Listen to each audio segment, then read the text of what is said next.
Hey guys, welcome to another video for the FrenschPress. In this time I want to go and give you a quick start to use the FrenschPress in HID human input device mode. So you can control, for example, PowerPoint and stuff which reacts on keyboard commands or mouse commands. This is accomplished by going to the settings page, and if you scroll down, there's a little setting which is called HID mode.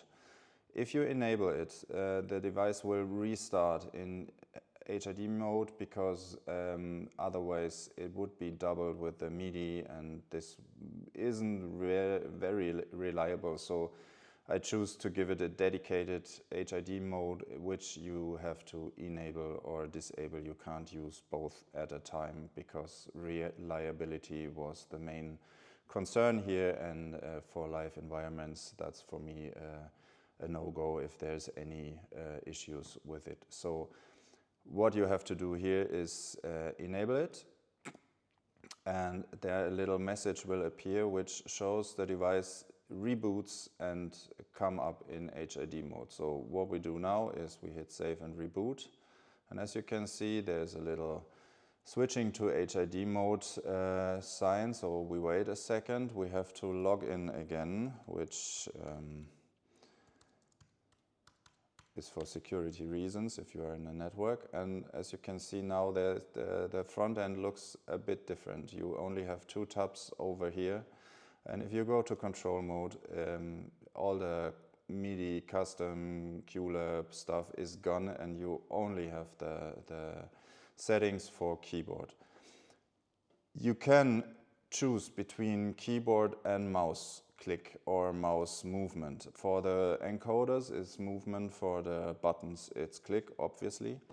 And you can choose to have some combined buttons. So there's Control, Shift, Alt, Command, and after it you have a list of any keyboard button there is.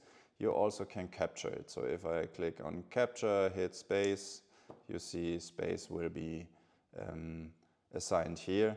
And of course you can choose your LED colors as you like. So if I want to, for example, hit shift and space, I have to enable shift and space. Save settings. At the moment I press the go button, then shift and space will be sent to your host control.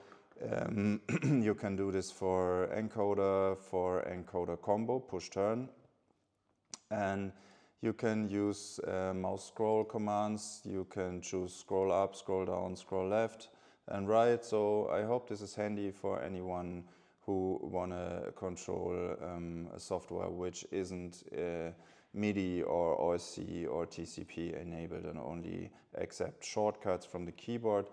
The only downside on it is that the window of the program you want to control has to be in foreground. So if you have, for example, PowerPoint opened and you have the Explorer or anything else in foreground, it won't work. So you always have to be very careful to have your host program you want to control in foreground. Otherwise the controls won't work. So that's the downside on the keyboard shortcuts, and that's all. It's for some will be handy. For PowerPoint it's handy. Yeah, if you want to go back to normal mode, you disable and you hit save and reboot again, and the device will return in the normal mode as we are used to it.